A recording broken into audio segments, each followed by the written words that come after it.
तो गाइस आज की वीडियो में अपन ऐसे स्टॉक्स के बारे में जानने वाले हैं जो एक्चुअली दूसरे एलसीड इन्वेस्टमेंट्स बन सकते हैं। तो एलसीड इन्वेस्टमेंट्स में क्यों बोल रहा हूं, बहुत लोगों को स्टोरी पता होगी, बहुत लोगों को नहीं पता होगी। तो वो स्टॉक 3 रुपए से 2.5 लाख के ऊपर ट्रेड करने लग गया। तो क्या हुआ, बायबैक हुआ था उसमें शेयर्स का। वो थोड़ा मैनिपुलेटेड टाइप की चीज थी, तो आपको इतना जानने की जरूरत नहीं उसके बारे में। बट मैं आपको उससे अच्छे शेयर्स बताऊंगा जिसकी बुक वैल्यू जो है वो सीएमपी से ज्यादा है, और कुछ कम ज्यादा नहीं है, 4 गुना तक ज्यादा है। तो मतलब वो कंपनी अगर कल इंसॉल्वेंट हो भी जाती है, मतलब वो पूरा डेट वेट नहीं चुका पाती है, तब भी वो कंपनी आपको 4 गुना पैसा देके बाद में निकलेगी। तो वही चीज है गाइस, इसलिए मैं सोचा शेयर कर देता हूं। तो दैट्स द थिंग गाइस, अभी सीधा अपन टाइम बर्बाद किए इस वीडियो में बढ़ेंगे, जानेंगे उन कंपनियों के बारे में, और अगर आपको अच्छे लगे तो आप स्मॉल अमाउंट उसमें इन्वेस्ट कर सकते हैं, छोड़ सकते हैं उनको। तो दैट्स द थिंग, चलिए आगे बढ़ते हैं बिना टाइम बर्बाद किए।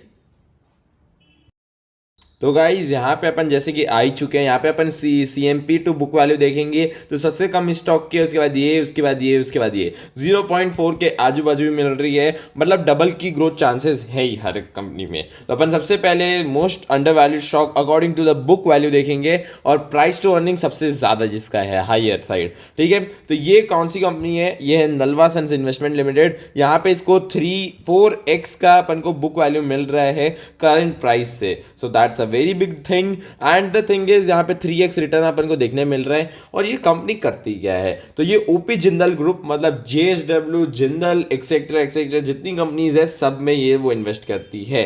तो यहाँ पे अपन देख सकते हैं जिंदल स्ट्रिप्स के नाम से इसको जाना जाता था। Initially formed and produce promoted by Shri O.P. Jindal and Associates for manufacturing of HR strips, steel strips as Hisar Haryana. ठीक है, तो वहां पे इसको डाला गया था।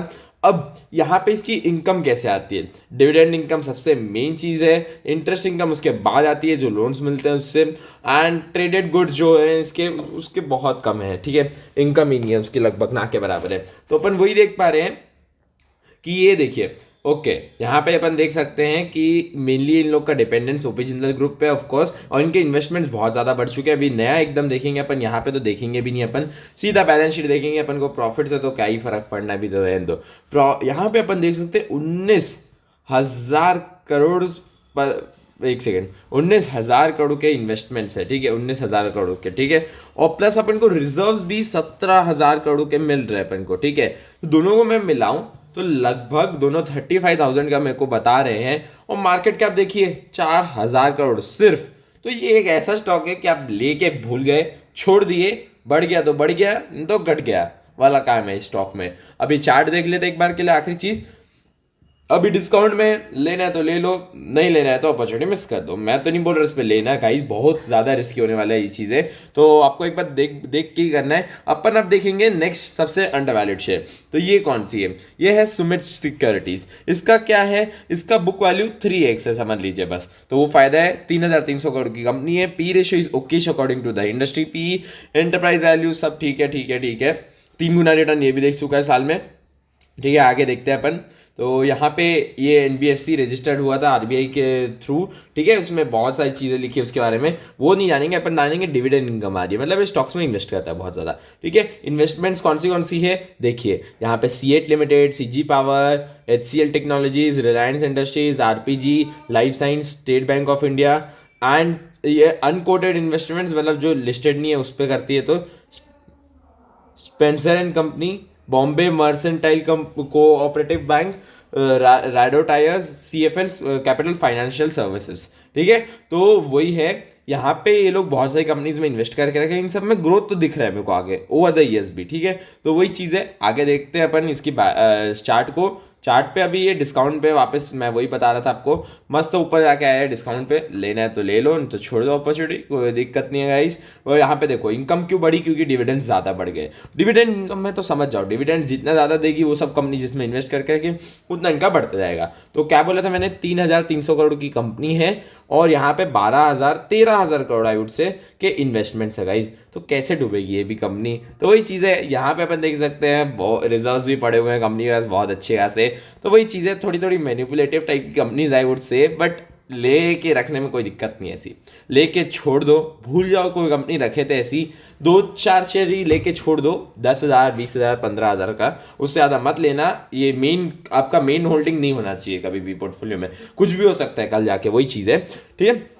अब अपन आखिर एक नया देखते हैं, वो है अपना पिलानी इन्वेस्टमेंट्स। तो ये जो है ये अलग अलग इन्वेस्टमेंट्स करके रखी है, और मेनली शायद इसका आदित्य बिरला ग्रुप में फोकस है। तो जिसको आदित्य बिरला ग्रुप एक्साइट करता है उसके लिए कंपनी बनी है। 6,700 करोड़ का इन्वेस्टमेंट, मतलब मार्केट कैप है, 6,000 रुपीज़ का करंट प्राइस है, book value is just around 2.5x, ठीक है।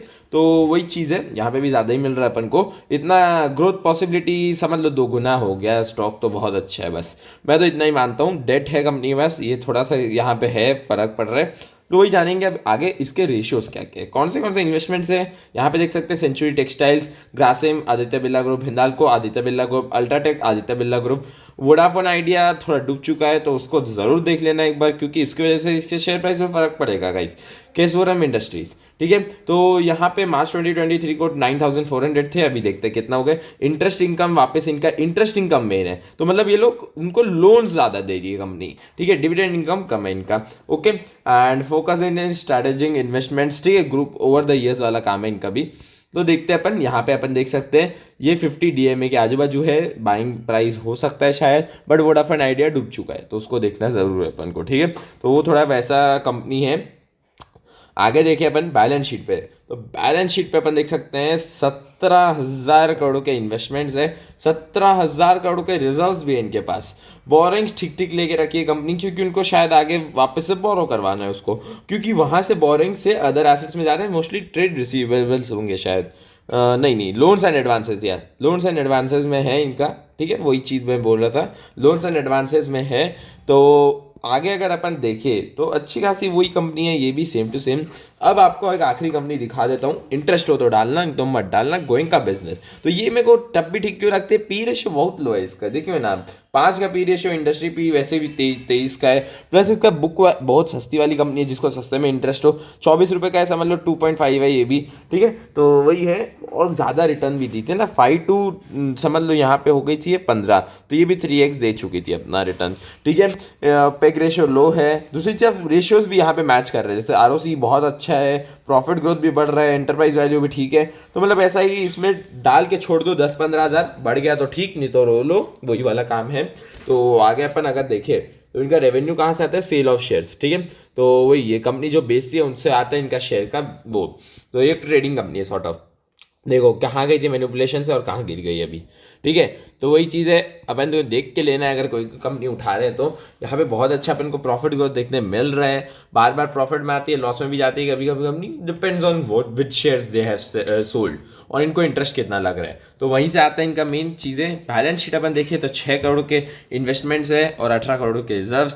कंपनी का मार्केट कैप है सिर्फ 13 करोड़ का, तो मैनिपुलेशन तो एक अलग ही लेवल में चलेगा।